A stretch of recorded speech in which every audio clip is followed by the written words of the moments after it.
Yes, hai Jebret Tim barengan sama Dias Danar ketemu di PB Ina yang sebentar lagi kayaknya akan ganti nama jadi Jebret Minton ya.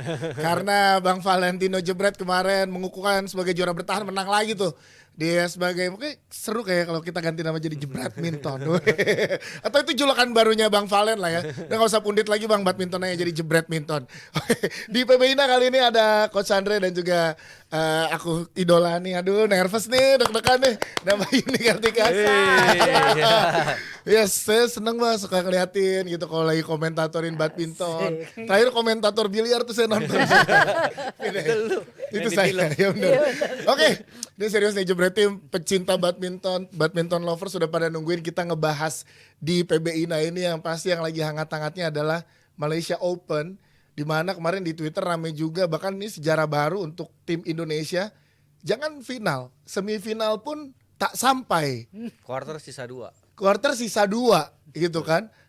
Jadi tapi kita tahan dulu tentang Indonesianya. Kita bahas sektor-sektor lainnya dulu dari juara-juaranya. Nah kita ke sektor tunggal dulu deh yang juara-juara ini kan. Oke, kita tahu tunggal putri yang memang sebenarnya kemarin banyak diunggulkan. Tapi yang saya ini di pertandingan kemarin kayak di babak kedua sempat goyang sedikit tuh faktornya apa di awal tahun ini Mbak Yuni? Atau melihat pertandingan dari Anseong di Malaysia Open kemarin seperti apa? Iya, kalau dibilang stabil banget belum. Tapi kalau sudah jauh lebih baik dari recovery-nya, ya. Jadi sempatlah dia ada beberapa pertandingan tuh habis dia cedera, istirahat, dia sempat retired ya. Maksudnya nggak ngelanjutin. Ya. Nah, jadi memang berarti dia belum pulih banget. Tapi ketika dia pulih, PD-nya yang menurut saya belum balik. Tapi makin kesini walaupun ya ada susahnya ya, terutama lawan Yo Jamin tuh yang dia hampir kalah itu. Dia bisa lewatin itu, kesananya menurutku tambah oke sih, tambah enak gitu dia bermain. Dan kita lihat kan Tai Tzu Ying gebuk-gebukan banget tuh ya sama Chen Yufei ya, sampai rame gitu ya. Mungkin juga ada faktor capeknya juga di situ. Ketemu Umur lagi. di final umur lagi. Umur juga ngaruh. Yes, tapi pengaruh emang kalau habis recovery itu memang kalau untuk atlet dari sudut pandang pelatih ngeliatnya emang nggak bisa langsung sepercaya diri sebelum cedera ya. Iya, karena kan lama stop gitu loh Mas Dias. Stop dan atmosfer pertandingannya yang sedikit hilang. Ya tapi kalau An Seong karena dia emang udah pemain top dunia, cepet lah adaptasi buat balik. Tapi ya nggak gampang di Malaysia Open ini. Di final juga ada di set ketiga ada perawatan juga karena dia kan di bebet tapping tuh ada perawatan juga. Tapi dia bisa nyelesain. Ya mungkin Tai Tzu Ying juga stamina juga pasti turun Ya karena sebelum semifinal rame ya lawan Chen Yufei dan walaupun umur segitu sebenarnya ya tetap oke sih Tai Tzu Ying karena tetap bisa fight sampai set ketiga kan. Berarti bisa dibilang kan Seong walaupun bukan dengan kondisi terbaiknya, ya kita faktor belum di kondisi terbaiknya tetap bisa menjadi juara gitu ya. Berarti ini memang di tunggal putri memang susah banget digoyangin ya si sosok An Seong ini. Sementara iya. Sementara ini ya. Ya, saya melihat dia orang yang satu masih muda, disiplinnya sangat baik, komitmennya luar biasa, terus mainnya rapet gitu. Maksudnya kalau putri udah ulet, udah susah mati gitu, jarang mati sendiri. Ya, siapa lagi yang bisa ngalahin gitu ya? Untuk sementara, menurutku dia agak punya level yang lebih tinggi dibandingin pemain-pemain tunggal putri lainnya. Tapi cedera kan tetap aja menjadi gangguan utama. Enggak buat An Seong aja, tapi juga buat pemain yang lain. Pemain yang lain, gitu jadi ya. ngejarnya juga jadi makin jauh juga yang lain ya. Siapa yang ada di kira-kira bisa jadi, ini kan cedera di awal tahun cukup membuat dia akan hitung-hitungan secara tur mana aja yang akan diikuti dan enggak kan Mbak. Dan juga Coach Andre, mana yang mungkin ada peluang-peluang tunggal putri lainnya yang bisa sedikit nyalip lah ngambil peluang An Seong cedera ini. Chen Yufei sih. Chen Yufei paling. Tai Tzu Ying. Tai Tzu Ying juga kemarin di World Tour juga mainnya bagus. Habis itu sekarang di Malaysia Open dia masuk final. Walaupun waktu itu sempat turun juga, sempat nggak masuk di Big Four, tapi sekarang udah pelan-pelan naik lagi. Ya salah satunya Tai Tzu Ying, Chen Yufei, Akane. Sebenarnya juga Grego bisa salah satu yang bisa masuk ya asal dia konsistensi. Ya sekarang di tahun kayak di 2 tahun lalu gitu Akane kan cukup lumayan dominan juga, sering mengganggu An Seong lah di partai-partai besar di final gitu kan. Nah yang membuat dia agak turun di tahun-tahun terakhir ini apa ya Mbak Yuni? Dia sama cedera. Cederanya dia itu juga ya? habis cedera dan memang ini tunggal putri memang langganan lah ya, maksudnya hampir semua main karena covering lapangannya kan sebegitunya dan dia harus tutup sendiri gitu ya. Jadi saya melihatnya sekarang justru Tai Shu Ying yang naik daun. Dia sempat nggak pede, pokoknya dari antara empat besar itu dia yang sering kegeser nggak ke final lah gitu, baratnya gitu ya. Tapi di akhir tahun World Tour tuh mah beneran dia puncaknya dia, terus dia dapat PD-nya di situ. Makanya sekarang nih Super 1000 dia final lagi. Tapi ya itu benar kata Andre, umur tuh nggak bisa dibohongin. Nggak bisa bohong ya. Ya, dan setelah 30 kesana lah, biasanya penurunan fisik tuh 1%. Every year. Jadi itu kalau dia bener, maintainnya bener. Kalau enggak ya turunnya lebih banyak. Lebih banyak lagi ya. Berarti ini memang kalau dia makan gorengan ya atau mie instan ya di dalam motor itu cabang olahraga lain ya, atlet yang melakukan itu ya. Ini karena menariknya di sektor tunggal putri kan memang nggak terlalu banyak naik turun seperti tunggal putra atau ganda putra gitu kan. Jadi memang maintain dari fisik dan juga mentalnya juga harus sangat ini ya. Nah, Indonesia bisa nggak dari tunggal putri kan paling diutamakan sekarang Georgie ya. Nah, ada di level mana Georgie dibanding 4 besar? Karena di tahun lalu juga lumayan oke untuk seorang Georgie, beberapa gelar juga didapetin di Super 500, ada dapat gelar juga. Nah, di Georgie tuh ada di level mana sih Mbak di antara 4 besar ini Mbak? Nah, Georgie ini menurutku ya kalau melihat petanya sih sudah bisa ngimbangin tuh ya. Yang top 4 itu udah pernah dia kalahin kecuali Han Seong seingatku. Yang lain udah pernah dia. Tai Shu Ying juga belum. Oke. Nah, tapi secara level tuh dia udah di situ. Tapi masalahnya satu yang dia harus menurutku harus dia konsisten adalah setelah main berapa kali tuh sampai ke partai semi, ke final tambah berat kan. Nah, dia harus bisa bertahan. Karena kadang-kadang dropnya agak lumayan signifikan tuh setelah melewati 2-3 partai di awal ya. Memang Super 500.000 gitu kan emang berat-berat ya dari awal. Terus kedua ya harus lebih recovery cepat.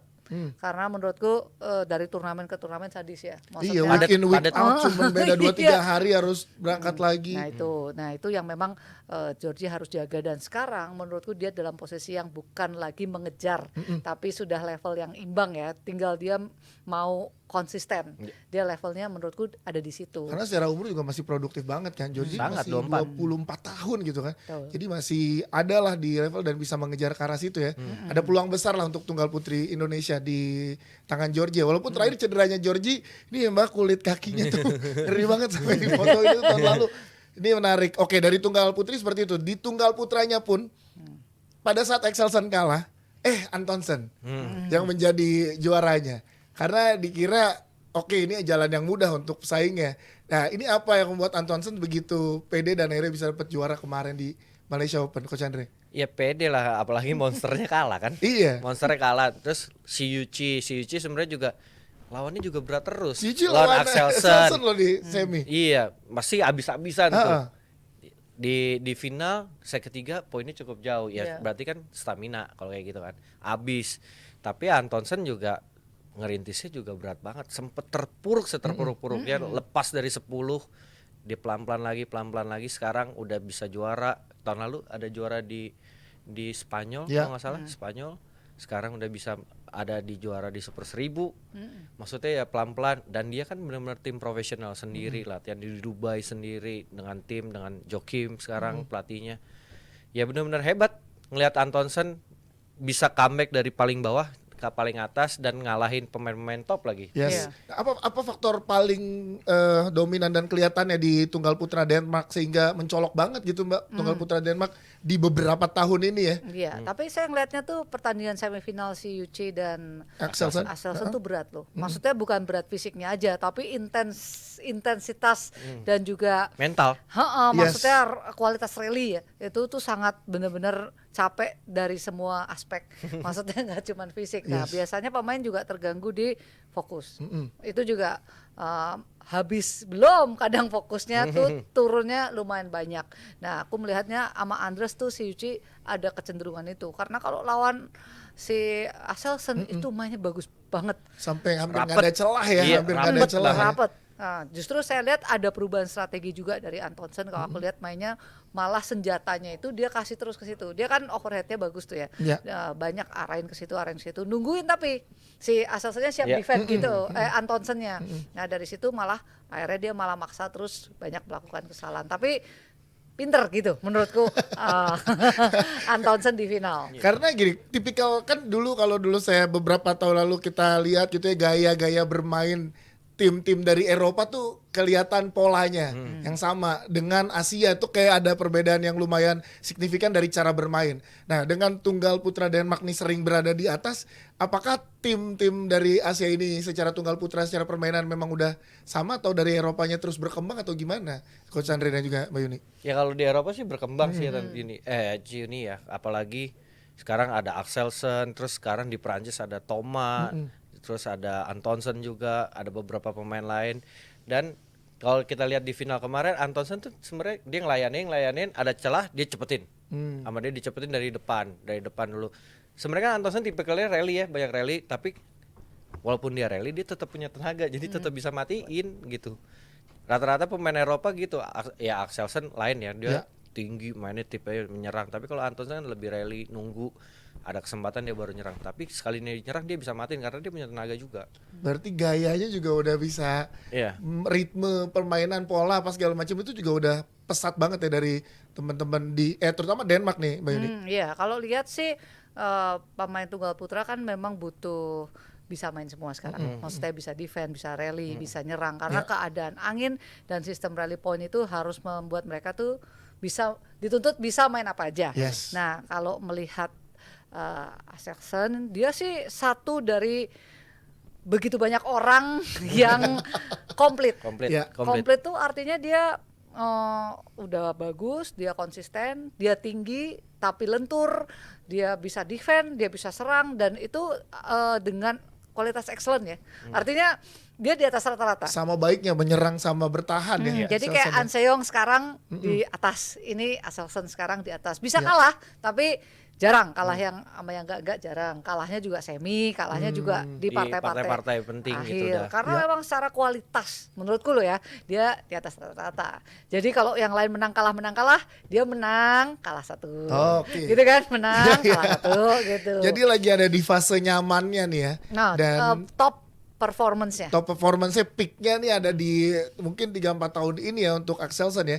Dan Antonsen apakah akan ada di level Axelsen nanti kalau melihat dari perkembangan dia yang tadi Coach Andre bilang dari mulai terpuruk terus pelan-pelan naik-naik lagi gitu. Saya kira dia akan fokus ke podcast loh karena kan dia punya podcast. Iya benar. Antonsen. Ya makanya pas terpuruk dia bikin podcast. Iya makanya pas di Indonesia bikin podcast sama Dapat insight. Iya kan podcast sama Ginting sama Ko Hendra gitu kan podcast. Kira fokus ke podcast nggak tuh juara.